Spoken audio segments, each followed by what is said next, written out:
যুবক, তোমাদের পায়ে হাত দিয়া বলি, তোমরা ভাবছো আমার সমাজ ভাবে, আমার শিক্ষিতরা ভাবে, আমার সুশীলরা ভাবে, আমার বুদ্ধিজীবীরা ভাবে, আমার সমাজের সিআইপিরা ভাবে, বিআইপিরা ভাবে, টপ লেভেল ভাবে, আমার সমাজের প্রত্যেকে ভাবে ওদের রঙে রঙিন ধইলেই আমরা ওদের কাছে বড় প্রিয় পাত্র হব। কোরআন বলে ওয়ালান তারদা আনকাল ইহুদ ওয়ালান নাসারা হাত্তা তাত্তাবিয়া মিল্লাতাহুম। তুমি যতই ওদের রঙে রঙিন হও, যতই ওদের কদমে কদম দিয়া চলো, পায়ে পা দিয়া চলো, নারী পুরুষ নির্বিশেষে সবাইকে আল্লাহ বুঝাইতেছে, যতই রঙিন হও, লান তারদা আনকাল ইহুদ ওয়ালান নাসারা, কোনদিন তুমি ওদের কাছে প্রিয় পাত্র হতে পারবে না। হইল 2 মিনিটের জন্য আমি প্রমাণ দিতেছি ওসি সাহেবের সামনে, উনি একমত হবে।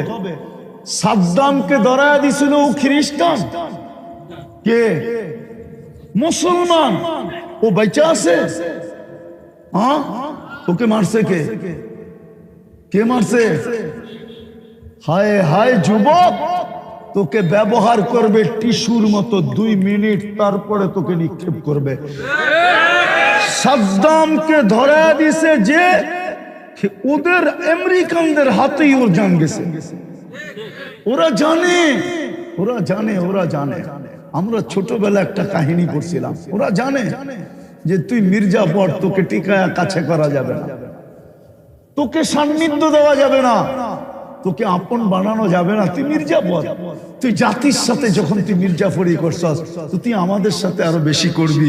বিদায় আমাদের কাজ শেষ, বাস শেষ, কাজ শেষ, বাস শেষ, কাজ শেষ, বাসিও শেষ।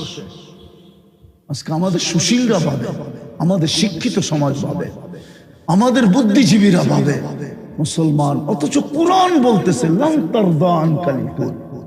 চলেন আজকে তওবা করি। করবেন? কে কে করবেন দেখি? পাক্কা? তাহলে বলেন আল্লাহ অতীত থেকে তওবা করলাম। নামান আজকের থেকে 3টা কাজ করেন। কোরআনকে ডেলি 1টা বার মহব্বতে চুমা দেন। পড়ার কথা বলতেছি না, শুধু মহব্বতে চুমা দেন। আল্লাহর ঘরের কোরআনের অভিশাপ আমাদের ঘরে লেগে গেছে, আমাদের জীবনে লেগে গেছে, বদদুয়া লেগে গেছে। কোরআন অভিশাপ, বদদুয়া দিতেছে। আল্লাহ কবে আইনা রাইখা দিছে, খুইলেও দেখে না। আল্লাহ খোলা তো দূরের কথা, ছুঁয়েও দেখে না। আল্লাহ ছুঁয়া তো দূরের কথা, একটা চুমা দিয়েও দেখে না। বৎসরের পর বৎসর রাখা। রব্বে কাবার কসম, আল্লাহর